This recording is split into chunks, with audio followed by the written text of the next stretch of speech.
골로새서 1장 9절부터 12절까지입니다.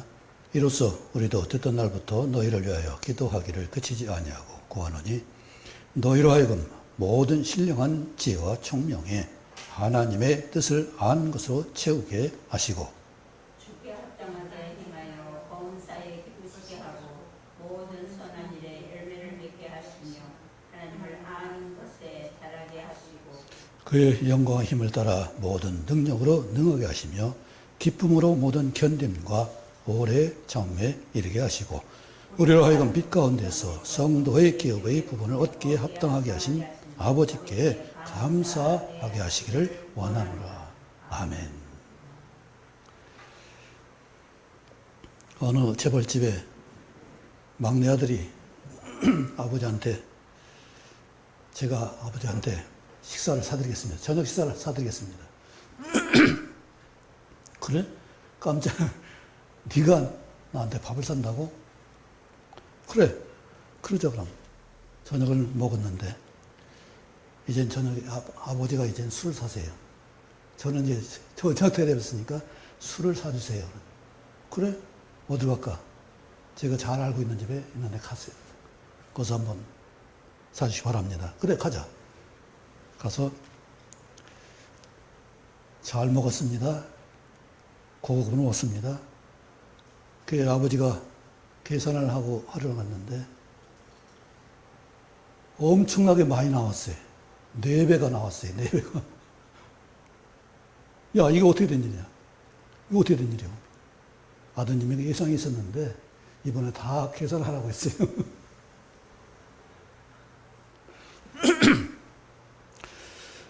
그 아들이 막내 아들이지만은 또 유명대학에 들어가서 아주 아버지의 사랑을 많이 받았어요.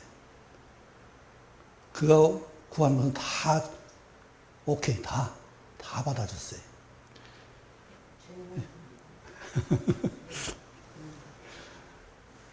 우리 흙수저, 금수저 말하는데 많은 분들이 금수저를 원할 거예요. 그런데 우리는 한 사람도 흙수저가 없습니다. 금보다 아니라 더 수정 같은 엄청난 분의 그런 은혜의 통로가 있습니다. 그냥 할 수 있는 것이 아니라 전지전능하신 하나님 예수님의 이름으로 갈 수 있는 은혜의 보좌 앞에 나갈 수 있는 그 역사가 우리에게 있습니다. 무엇이 부럽겠어요? 하나님 예수님의 이름으로 나가면 그 은혜의 보좌 앞에 히브리서 4장 12절입니다. 우리로 하여금 빛 가운데 성도의 기업의 부분을 얻기에 합당하게 하신 아버지께, 아니, 이건 아니에요. 16절입니다. 히브리서 4장 16절. 그러므로 우리는 긍휼하심을 받고 때를 따라 돕는 은혜를 얻기 위하여 은혜의 보좌 앞에 담대히 나갈 것입니다.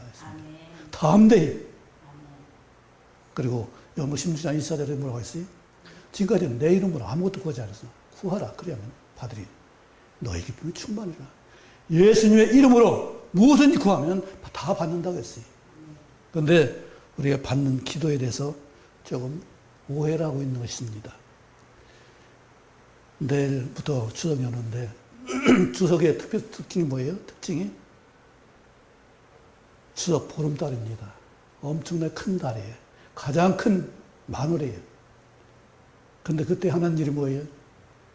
송편을 쪄서 참 풍성한 감사도 하지만은 많은 사람들이 달님한테 기도할 거예요.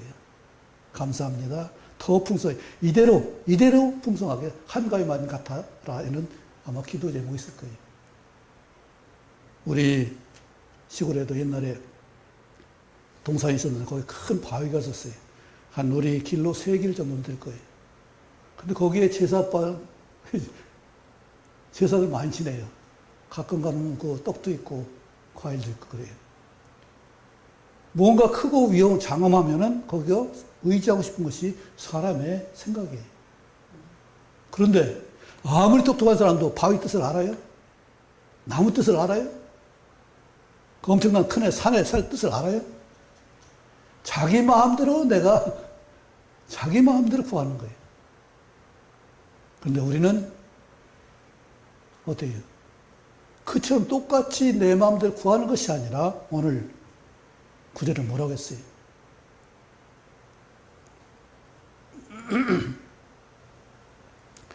구절에 이로써 우티나부터 너희를 위하여 기도하기를 그치지 아니하고 바노니 너희를 하여금 신령한 지혜와 총명에 하나님의 뜻을 아는 것을 채우게 하시고. 아멘. 우리야, 내가 지금 내 존재가 어떤 존재예요?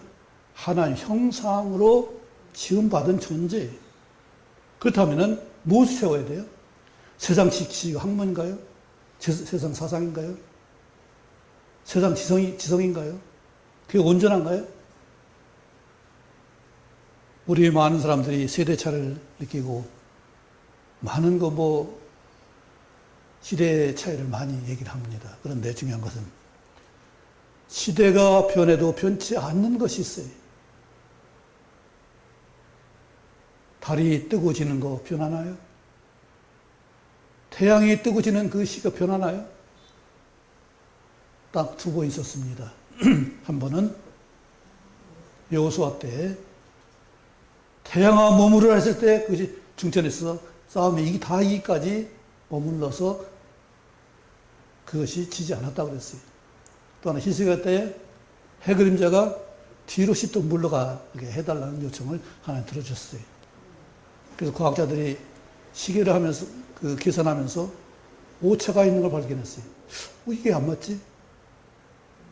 지금 시대라면 딱딱딱 맞아야 되는데 중간에 히스기야 때 해그림자하고 여호수아 때 그 해가 정지되던 그 시간만큼 오차가 생긴 거예요. 그것이 과학적으로 규명한 거예요. 우리가 알 수 있는 상황이 그렇게 정확한 규명을 하면 아는데 그렇지 않으면 다 알 수가 없다는 얘기죠. 사도 바울이 얼마나 훌륭한 분이 그럼에도 불구하고 자기는 하나님 생각을 깊도다. 하나님 지혜와 지식을 부여하며 감히 사람이 내가 측량할 수 없도다 말했습니다. 신약성경 절반을 쓴 분인데 그런 분이 한 말이 가히 측량할 수 없다 했습니다. 그런데 우리가 지금 기독교가 모욕을 당해요. 우스개처럼 조롱을 당해요. 하나님의 약속을 그들은 우습게 여겨요. 오늘 기도 제목을 7가지 말했습니다. 크게 나누면 4가지. 첫째는 하나님 형상대로 지은 것에 내가 채울 수 있는 신령한 지혜와 총명에 채울 수 있는 하나님의 뜻을 채울 수 있는 그런 그릇이에요. 그리고 또 하나는 그 뜻에 합당하게 행하는 그 일로만 해서 하나님 기쁘시게 하고 또 능하게 하고 또 열매 맺게 하시는 그 일이죠. 그리고 또 하나는 하나의 영광을 따라서 정말 무슨 일이든지 능하게 할 수 있고 기쁘게 할 수 있는 것. 억지로가 아니라 누가 시켜서 할 수 없이 하는 것이 아니라 기쁨으로 감당할 수 있고 기쁨을 참을 수 있고 기다릴 수 있고 견딜 수 있는 이것을 할 수 있는 것. 그리고 또 하나는 감사할 수 있는 것. 그런데 마지막에 감사할 수 있는 감사하게 하시기를 원하노라 했습니다. 감사도 내가 할 수 있어서 하는 것이 아니라 감동이 돼야 하는 일이고 그 일이 감격이 돼야 되는 일이잖아요. 정말로 찬송이 그냥 곡조 외워서 찬송하는 것이 아니라 내서 그 감동이 있고 감격이 있어서 하는 찬송이 됐을 때 그것이 찬송이지 잘 훈련돼서 찬양하는 것이 그 찬양이 아니라는 얘기예요. 하나님이 정말로 나에게 계신 은혜를 생각하고 그 또 기뻐하시는 뜻을 생각하고 야 이렇게 인도하시는구나 그 열매 과정을 볼 때 감사할 수 있는 거죠. 하나님께 이런 생각을 해봤습니다. 하나님 참 하나님은 나한테 잘 맞아요. 참 잘 맞아요. 그랬더니 어떤 생각을 주세요? 야 내가 내게 맞는 것이야. 네가 나한테 맞춰야지. 왜 내가 너한테 맞춰야 되냐? 네가 완전해? 나는 하나님께 맞춰야 되는데 가끔 하나님 참 나한테 잘 맞아요. 이런 얘기를 할 때가 있습니다. 하나님이 하나님께 맞춰가는 것이 우리의 일이에요. 그게 지혜예요. 그게 총명이에요. 하나님 그릇에 맞춰가는 것이, 창조한 형상에 맞춰가는 것이 우리가 담아야 될 그런 본분이에요. 그래서 우리의 기도가 뭐예요? 우리는 기도는 그냥 요청만 하는 것이 기도인 줄 알아요. 그런데 기도는 보는 거예요. 뭘 본다고요? 하나님 심판, 저주와 복을 보는 거예요. 생명을 보는 거예요. 기자가, 빌기자가 심판을 보는 거예요. 도끼를 보는 거예요. 쪼개고 부수고 깨는 그것을 보는 것이 빌기자예요. 도자가 뭐예요?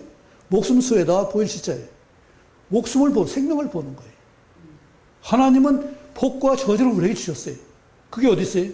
성경 모든 말씀 가운데 복과 저주가 같이 주시는 거예요. 그것이 말씀이고 계명이고 율법이에요. 이것을 우리가 볼 수 있으면, 아, 이것은 죽는 길이고 이건 사는 길이고 이건 심판의 길이고 이건 복받는 길이구나. 이걸 알 때 우리는 바른 길을 갈 수가 있잖아요. 우리는 온전하게 갈 수 있는 사람 한 사람도 없어요. 가다가 잘못 들어갈 수 있어요. 지난번에 일산 파주를 갔는데 습관적으로 오른쪽 가면 들어가겠지 했는데 오른쪽 가는 그걸로 갔어야 되는데 이렇게 더 가운데 세 길이 있는데 가운데 길을 갔어요.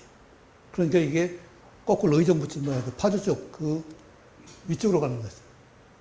그래서 할 수 없이 한 2km 정도 더 가서 돌아왔어요. 나갔다 다시 왔어요.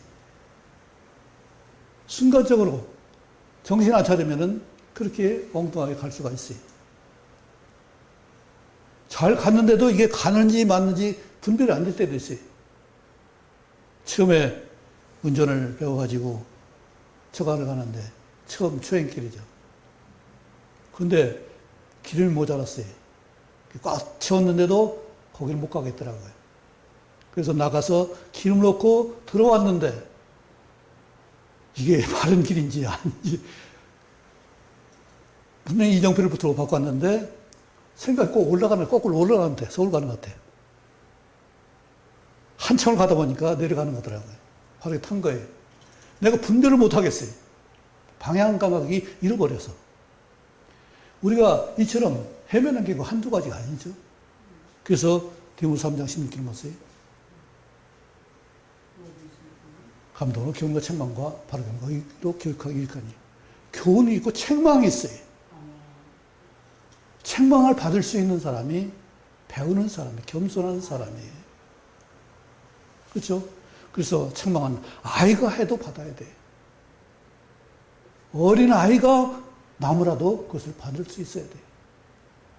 여러 번 거듭 말했습니다. 책망하는 사람은 나의 선생님이라고.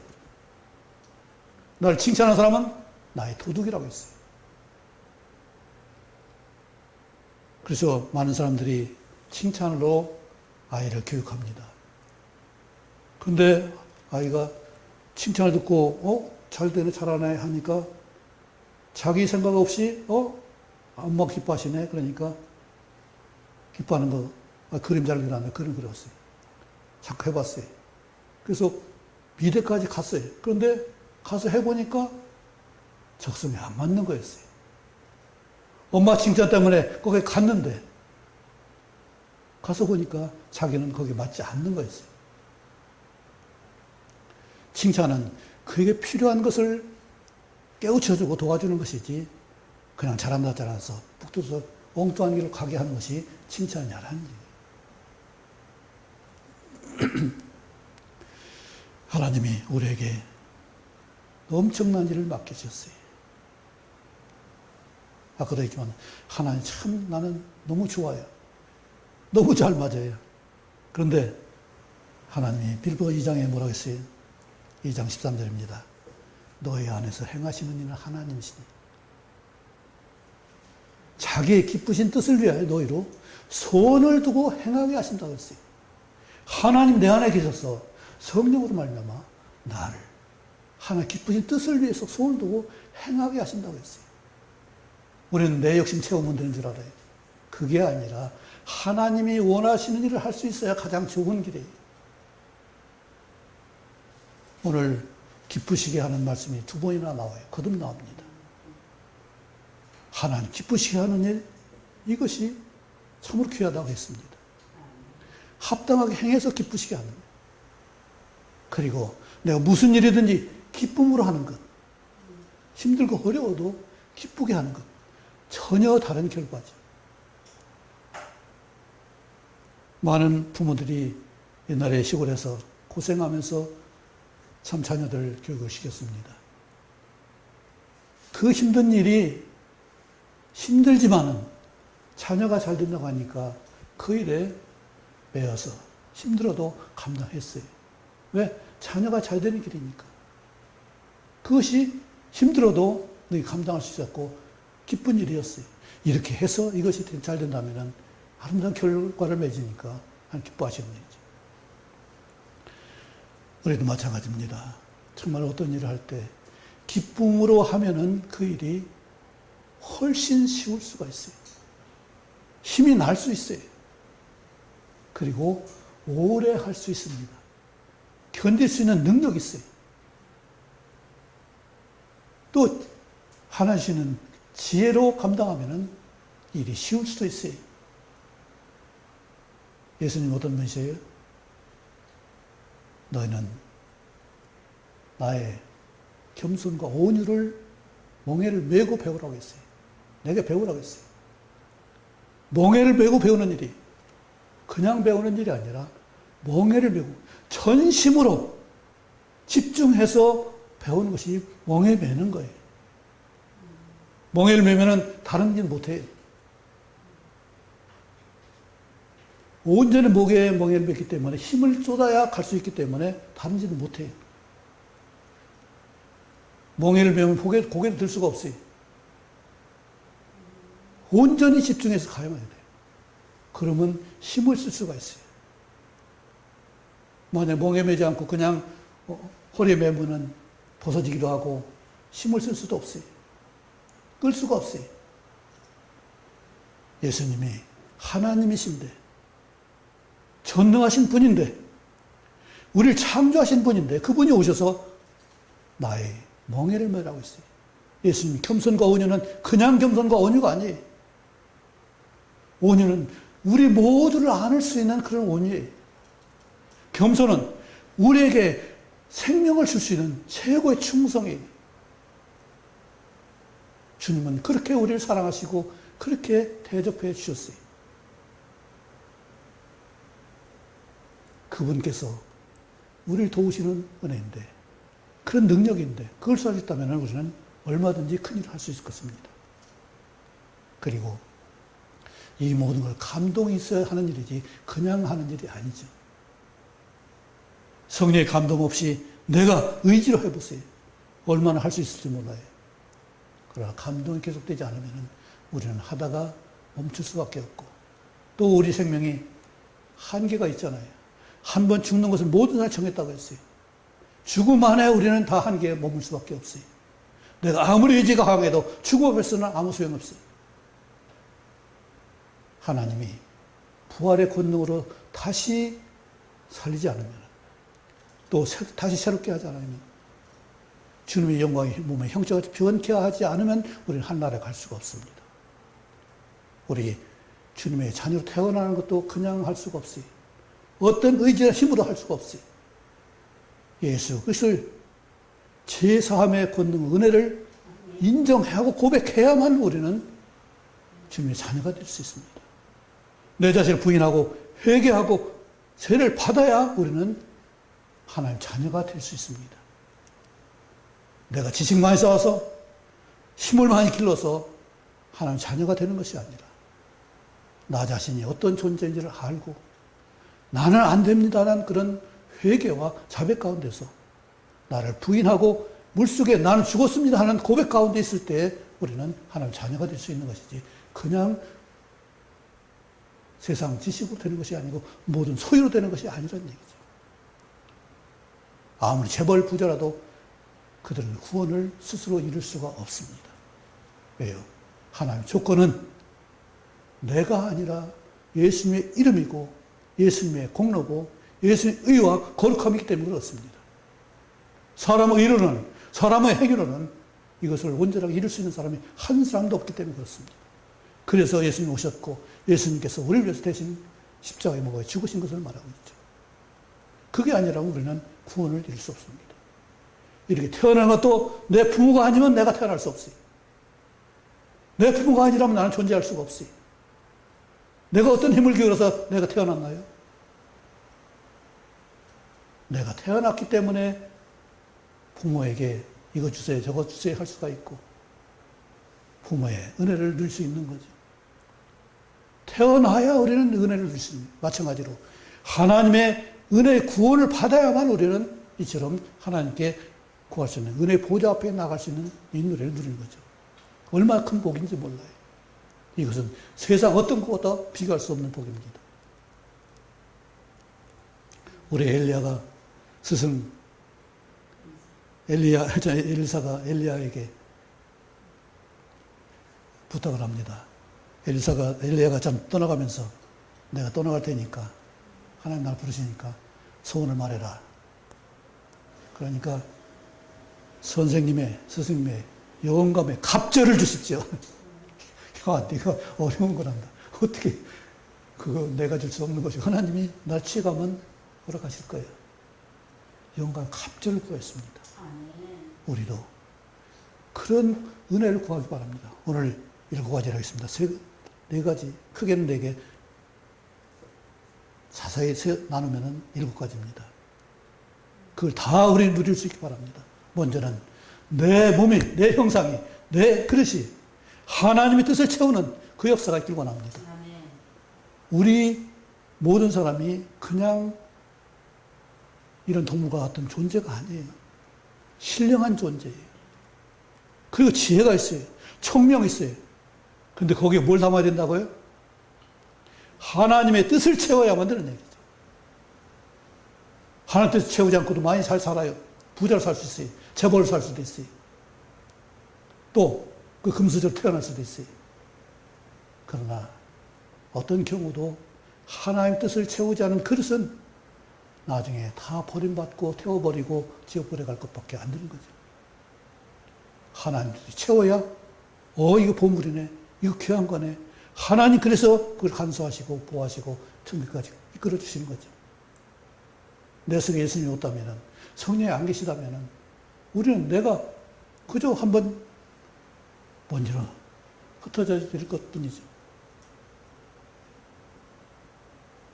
둘째, 심판의 둘째 심판.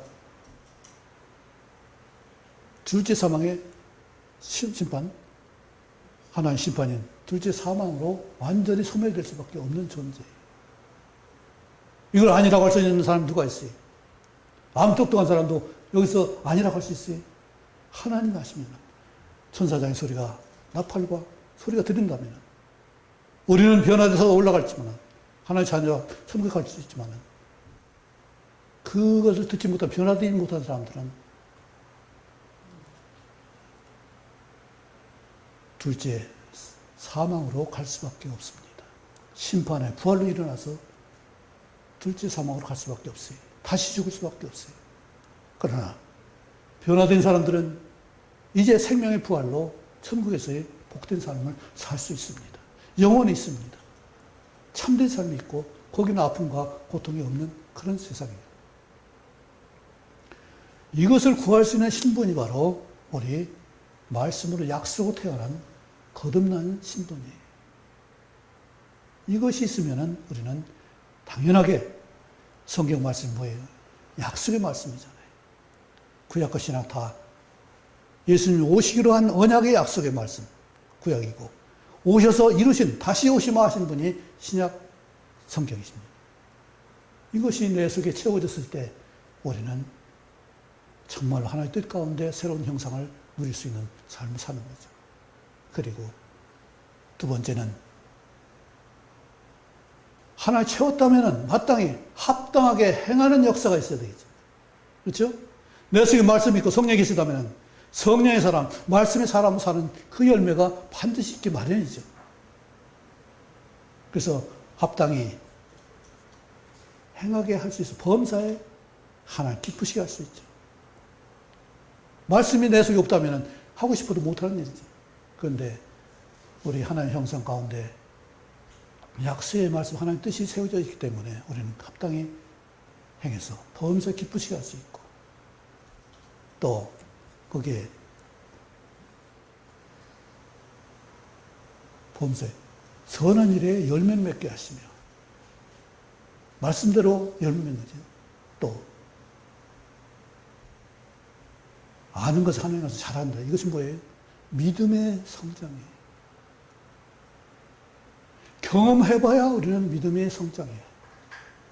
그냥 지식으로 하는 것은 그렇구나 하지만은 그것이 경험되어졌을 때 믿음으로 굳건하게 세워지는 것이고, 그것이 점점 쌓아질 때 우리가 믿음을 잘하는 것이고, 큰 믿음을 가지고 우리는 더 큰 믿음을 소망하게 되는 거죠. 이런 순종의 삶을 사는 것이 바로 그것을 위해서 기도해야 되는 거죠. 지금 내 안에 무엇이 있는가 한번 점검해 보세요. 하나님 뜻이 아닌 세상의 뜻인지, 세상의 소유인지, 세상의 가치관인지, 이것을 채워주는지를 한번 돌아보시기 바랍니다. 그것이 보여야 돼요. 내가 나를 분별할 수 있어야 돼요. 내가 하나님 사람인지, 말씀의 사람인지, 성령의 사람인지를 나를 분별할 수 있어야 돼요. 내가 그걸 분별하지 못하면 이게 어디로 가는 건지 알 수가 없어요. 방향 감각을 잃어버려요. 그것이 분명하지 못하면 어떻게 돼요? 미혹하는 자가 미혹하기 때문에 거기서 헤어날 수가 없어요. 믿음이 분명하지 않으면 그런 사람은 사탄이 꼬임받아서 헤매게 만들어요. 이것이 순종까지 됐을 때, 믿음까지 됐을 때 우리는 견고해서 사탄이 틈타지 못하게 됩니다. 그리고 세 번째 일을 할 수가 있어요. 세 번째 기도를 할 수가 있어요. 하나님의 그 영광의 능력을 따라서 능하게 하시고. 그렇잖아요. 내가 말씀대로 순종했을 때 영광의 능력이 나타난 것이지 내 마음대로 해가지고 되는 일이 아니잖아요. 모든 식물도 자기의 받은 은사대로 그 DNA대로 그것을 발휘합니다. 이상하게 무궁화 나무를 올봄에 가지를 잘라서 심었는데 나무가 2개가 자랐어요. 그리고 그것이 자라서 꽃이 폈어요.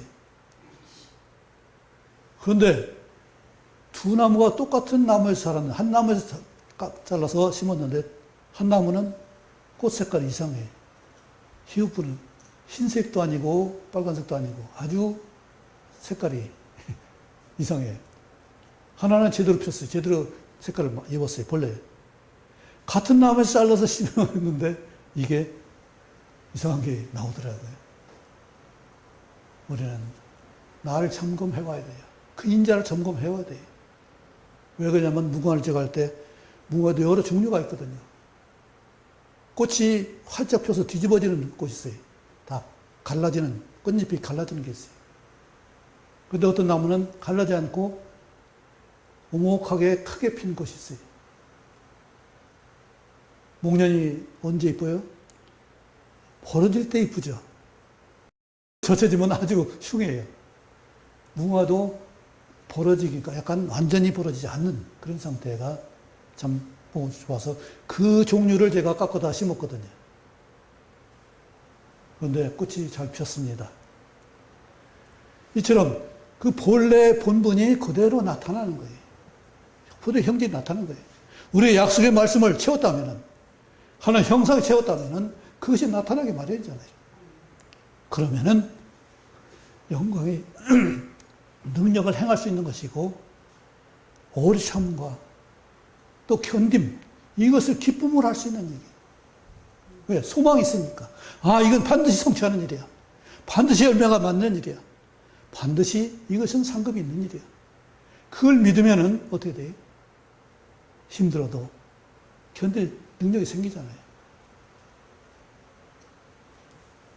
우리는 이처럼 할 수 있는 것은 하나님이 확실한 임재 가운데 나를 이끌으신 것을 경험하고 믿어져야 그렇게 할 수 있는 일이죠.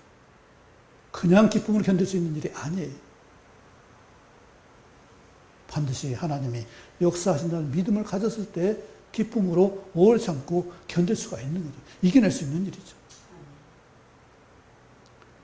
또 하나 마지막 다시 말하지만은 감사하게 하시는 역사를 입어야 돼요. 감동을 입어야 돼요.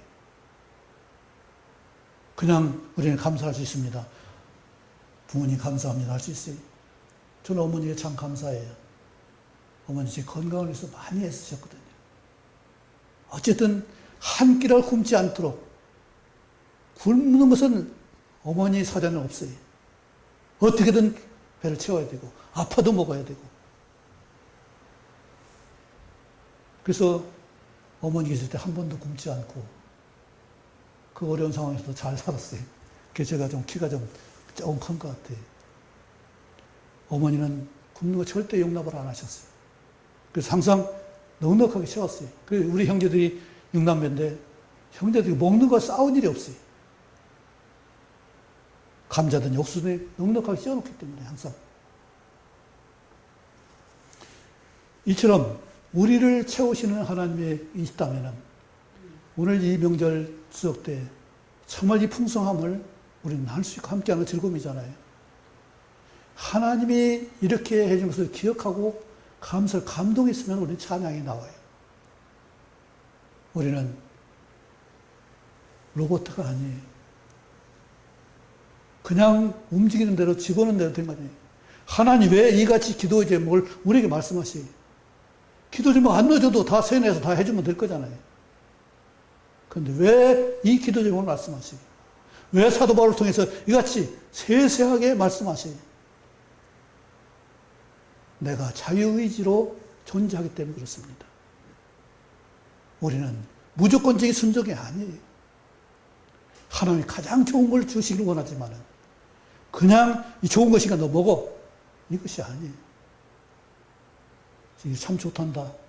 이렇게 하면 이렇게 된단다. 이 결과가 된단다. 그러나 선택은 너에게 있다. 자유는 너에게다. 그런데 자유는 뭐가 따라와요? 반드시 책임이 따라옵니다. 우리 사랑 좋아하죠? 우리 전기가 쩍쩍 흐르는 사랑을 하고 싶다는 우리가. 그런데 사랑은 뭐가 따라와요? 사랑도 책임이 따라와요. 받기만 하는 것이 아니라, 감동만 받는 것이 아니라, 감동도 줄 수 있어야 하고, 상대에 책임을 질 수 있고, 나눌 수 있어야 돼요. 이게 사랑이에요. 그래서 예수님은 어떻게 하셨어요? 우리에게 다 나눠주셨어요. 최고의 것을 주셨어요. 최고의 말씀을 주셨어요. 성령을 보내주셨어요. 그리고 끝까지 함께 하시고 다시 오시겠다고 약속하셨어요. 끝까지 책임지시기 위해서 오시는 거예요. 이 땅에 모든 어두운 것, 더러운 것, 악한 것을 다 소멸하시기 위해서 다시 오셔서 새하늘과 새 땅을 만드실 거예요. 그에 적합한 우리가 되기를 위해서 우리는 기도해야 됩니다. 하나님의 뜻을 내 안에 채우는 것을 위해서. 그리고 그 뜻에 합당하게 나를 기쁘시게 하고 능해하고 열매 맺게 하고 자라게 하는 이 일을 할 수 있게 하기 위해서 그것을 위해서 기도해야 돼요. 또 하나, 우리는 하나 영광의 능력의 힘으로 하는 거예요. 내 힘으로 하는 것이 아니라 내가 할 수 있는 일이 얼마 돼요? 가다 보면 안 되는 것이 막막할 때도 많이 있어요. 그런데 하나님께 도움을 구하면 그 일을 하게 해주셔요. 저는 감사한 게 무슨 어려운 일이 많이 있었겠지만은 하나님이 그때마다 모든 것을 이겨내게 하셨고 견디게 하셨고 넘어가게 하셨어요. 제가 우리 사모가 좀 얼굴이 찡그러지는데 왜 그런지 모르겠습니다만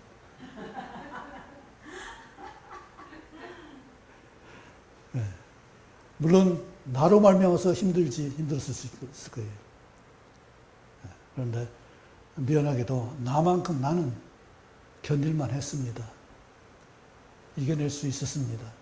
견딜 수 있었습니다. 그것이 내가 능력이 있어서가 아니라 난 하나님께 맡겨. 하나님 해주세요. 나는 안 돼. 나는 못합니다. 나는 안 됩니다. 고백했고 하나님께 돌려드렸어요.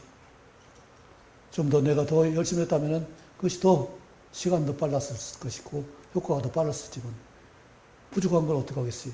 그래도 하나님 참아주셨고 또 하나님이 끝까지 이끌어 주셨습니다. 하나님이 하게 하셨어요. 그리고 이 모든 것을 내가 우러난 감사가 있을 때, 감동이 있을 때, 진정으로 찬송이 됐을 때 감사해요. 그냥 감사, 고개만 숙이는 그냥 감사가 아니라 정말 감사합니다. 정말 감동입니다. 하나님 정말 좋아요. 정말 가만히 있어도 감사해요. 이 감격이 있을 때 하나님 찬송하는 거 아니겠어요? 저는 그래서 하나님 찬송이 참 좋아요. 우리 하나님 믿기 전에 유행가 참 많이 불렀습니다. 시골 적은데 노래대회로 나가봤어요. 참 좋아했어요. 노래를. 그 곡절 가사를 베껴가지고 많이 불렀어요. 근데 지금은 그게 거의 생각이 안 나요. 어서 오세요.